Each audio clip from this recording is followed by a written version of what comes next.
Hello friends, स्वागत है आप सभी का हमारे इस YouTube चैनल पढ़ो 24/7 पे।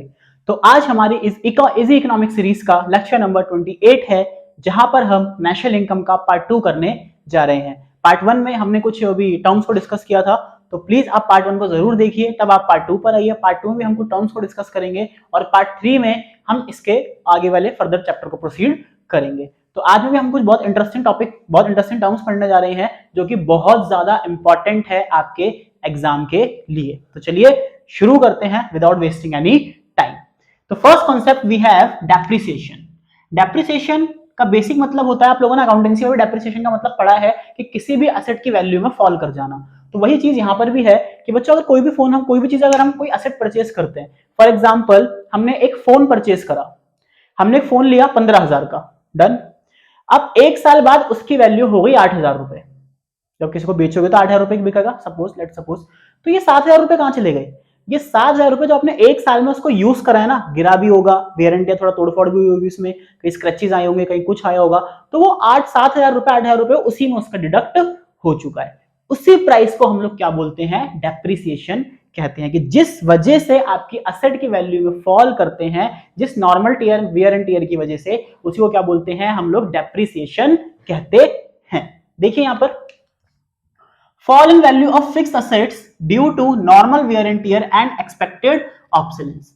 यानी कि यहां पे किसी भी एसेट की वैल्यू में फॉल हो जाए due to normal wear and tear, normal से आपकी तोड़फोड़ की वजह से अगर आपकी एसेट में वैल्यू कम होती है तो उसको डेप्रिसिएशन कहते हैं। और डेप्रिसिएशन निश्चित है। अगर आपने कोई एसेट परचेज करी है, लैंड को छोड़ के अगर आपने कोई एसेट परचेज करी तो उसमें डेप्रिसिएशन लगेगा ही लगेगा, टेंजिबल एसेट्स। ओके, देखिए यहां पर बच्चा, इसका एक और नाम होता है कंजम्पशन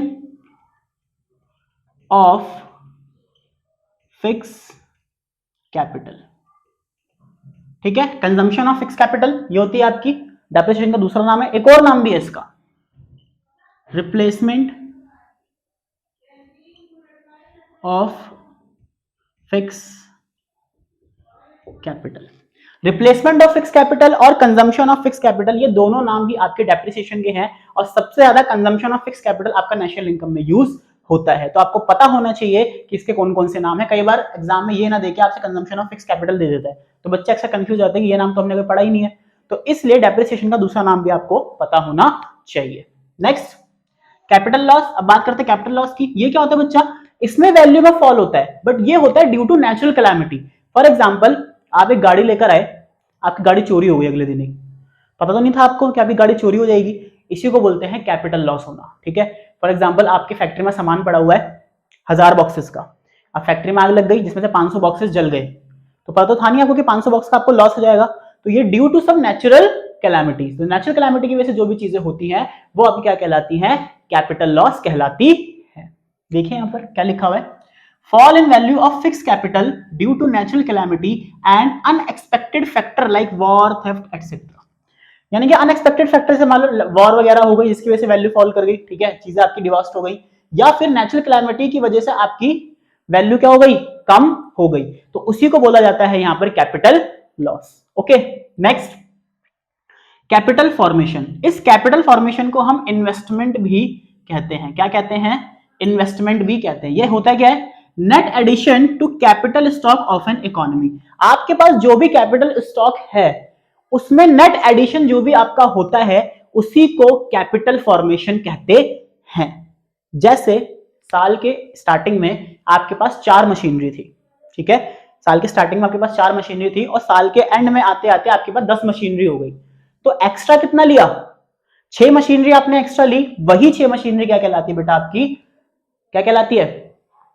कैपिटल फॉर्मेशन कहलाती है, जिसको हम इन्वेस्टमेंट के नाम से भी जानते हैं। ओके, चलिए नेक्स्ट आ जाइए, per capita income. Per capita income कुछ नहीं होती, इट कैसे divided by national income by mid year population of a country. यानी पर कैपिटा इनकम कैसे निकलती है? जब हम नेशनल इनकम को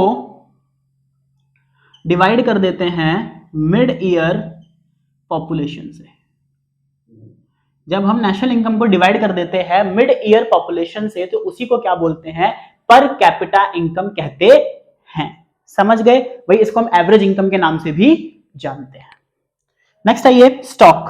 मुझे 2 कॉन्सेप्ट है, एक स्टॉक और एक फ्लो। ये स्टॉक है और एक ही क्या है आपका फ्लो है। तो स्टॉक और फ्लो, स्टॉक वो वेरिएबल्स होते हैं जिनको एक पॉइंट ऑफ टाइम पे मेजर किया जाता है और फ्लो वो वेरिएबल्स होते हैं जिनको एक पीरियड ऑफ टाइम पे मेजर किया जाता है। अब अगर मैं बोलूं कि 1 जनवरी 2018 को मेरे बैंक अकाउंट में 20 रुपए थे, तो ये 20 रुपए थे ना 1 जनवरी, एक पॉइंट ऑफ टाइम पे मेजर कर रहे हैं, तो वही पॉइंट ऑफ टाइम पे चीजें मेजर करने वाले को क्या बोलते हैं, स्टॉक कहा जाता है। और मैं बोलूं कि भैया मैंने 1 साल के अंदर 1 करोड़ रुपया प्रॉफिट कमाया है, तो 1 साल के अंदर, कब नहीं पता, कौन से महीने में, कौन से दिन हमें नहीं पता, तो 1 साल के अंदर वो क्या कहलाएगा, आपका फ्लो कॉन्सेप्ट कहलाएगा, जहां पे हम मेजर करते हैं over a period of time.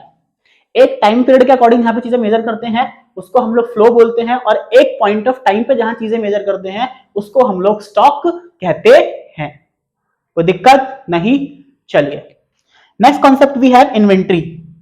Inventory आपका स्टॉक से रिलेटेड होता है। क्या होता है आपका, it is a stock of unsold finished goods, semi finished goods and raw material. ये उसका स्टॉक है, मान लो आपके पास सामान बन रहा है, तो अनसोल्ड, अनसोल्ड क्या हो गया, फिनिश्ड गुड्स हो गया, जो नहीं होता। अनसोल्ड फिनिश गुड आपका बच जाता है, जैसे मान लो आपने 1000 बॉक्सेस बनाए, अभी 1000 में से आपने सिर्फ और सिर्फ 700 ही बेचे, जो 300 बॉक्सेस आपके पास बच गए ना, वही 300 बॉक्सेस क्या कहलाते हैं, इन्वेंट्री कहलाती है। सेमी फिनिश्ड जो अभी वर्क इन प्रोग्रेस में है, और रॉ मटेरियल जो कच्चा माल होता है आपका, ठीक है, तो वही हो गया आपका। इन सबका अनसोल्ड क्या कहलाया जाएगा, इन्हीं सबका अनसोल्ड आपका इन्वेंट्री कहलाया जाएगा। ओके, नेक्स्ट आ जाइए double counting. Double counting word से पता चल रहा है किसी भी चीज को 2 बार काउंट करना। क्या होता है इसका मतलब, it means counting of value of the same product more than once. एक ही प्रोडक्ट की काउंटिंग अगर एक से ज्यादा बार हो जाती है उसी को डबल काउंटिंग कहते हैं, जिसका नेशनल इनकम में आमतौर पे वर्जित है। नेशनल इनकम में हम इसको 2 बार कैलकुलेट नहीं कर सकते। फॉर एग्जांपल, अगर मैंने मान लो फर्स्ट टाइम एक ब्रांड न्यू कार खरीदी और मेरे से वो कार किसी ने परचेस करी, मैंने कार खरीदी थी 20 लाख की, अब उसने मेरे से कार परचेस करी है 7 लाख की, तो 20 और 7 ऐसे इंक्लूड नहीं होगा। सेकेंड हैंड वस्तु को जब दोबारा से बेचा जाता है तो उसकी वैल्यू कभी भी आपकी नेशनल इनकम में कैलकुलेट नहीं होती है, उससे मिलने वाली कमीशन की वैल्यू कैलकुलेट होती है, क्योंकि वो फर्स्ट टाइम अर्न की जा रही है, लेकिन वो वैल्यू दोबारा काउंट हो जाएगी, इसीलिए डबल काउंटिंग अवॉइड करते हैं यहां पर, ठीक है। 2 बार काउंटिंग होती है, डबल काउंटिंग कहते हैं। Next circular flow of income क्या कहलाता है आपका, refers to continuous circular movement of money and goods between major sectors of economy. आमतौर पर जो मेजर सेक्टर्स होते हैं, कुल मिला के 4 ही सेक्टर्स होते हैं आपके, house hold, producer, government and external sector, जिसे हम फॉरेन सेक्टर भी कहते हैं। इन चारों सेक्टर में जो भी इनकम का फ्लो होता है उसी को हम लोग क्या कहते हैं, सर्कुलर फ्लो ऑफ इनकम कहते हैं। फॉर एग्जाम्पल, ये आपका हाउस होल्ड है, ये आपका प्रोड्यूसर है, ये आपका गवर्नमेंट है, और ये आपका कोई एक्सटर्नल सेक्टर है। तो इनके बीच में बच्चा जो भी सर्कुलर फ्लो ऑफ इनकम होता है, जो भी यहां पर इनके बीच में एक सर्कुलर फ्लो ऑफ इनकम होता है, वही कहलाया जाता है आपका क्या, circular flow of income. Okay, चलिए नेक्स्ट, लीकेजेस। लीकेजेस का मतलब क्या होता है बच्चों, amount of money which is withdrawn from the flow of income. Flow of income में से जो भी पैसा विड्रॉन कर लेते हो, यानी कि जो पैसा इकोनॉमी तक नहीं पहुंचता। फॉर एग्जांपल, आपकी सेविंग्स हो गई, सेविंग इकोनॉमी तक कहता है ना कि जितनी ज्यादा सेविंग करोगे इकोनॉमी के लिए उतना खतरा होता है। वो सेविंग बैंक में करो नहीं, वो सेविंग अपने पास रखोगे, अगर वो पैसा बैंक में चला जाएगा तो कहीं ना कहीं तो खर्चा हो गई, वो तो इकोनॉमी में चला जाएगा। इसीलिए डीमोनेटाइजेशन करने का हमारा मेन उद्देश्य था कि जो लोगों ने तकियों के नीचे, गद्दों के नीचे, दीवारों के में पैसे चुनवा रखे ना, सारा पैसा बाहर आए, इकोनॉमी में इंजेक्ट किया जाए सारा का सारा पैसा, और देश के डेवलपमेंट के लिए वो पैसा काम में आए। ओके, तो वही चीजें सेविंग्स करते हैं हम लोग, तो वो किसका काम करती हैं, लीकेजेस का काम करती हैं। Next, injection. इंजेक्शन का मतलब क्या होता है, कोई भी चीज इंजेक्ट करना, ठीक है, कोई भी चीज इंजेक्ट करना किसी भी चीज के अंदर। तो देखिए, amount of money that is added to flow of income in the economy, example investment, यानी कि अमाउंट ऑफ मनी, वो पैसा जो इनकम इकोनॉमी के अंदर ऐड किया जाता है। फॉर एग्जांपल, इन्वेस्ट कर रहे हो आप लोग, तो इन्वेस्ट करने का मतलब क्या है कि आप इकोनॉमी में वो पैसा ऐड कर रहे हो। जब इकोनॉमी के अंदर वो पैसा ऐड करोगे तो कहीं ना कहीं इकोनॉमी में क्या होगा, वो उसका फायदा जरूर होगा, तो उसी को क्या बोलते हैं हम लोग, इंजेक्शंस कहते हैं। ठीक है, तो आज के लिए हम लोग इतना ही रखते हैं। अगर आपको वीडियो पसंद आई है तो प्लीज लाइक कीजिए, शेयर कीजिए, एंड प्लीज अपना फीडबैक देना ना भूलिए। Thank you so much and have a good day.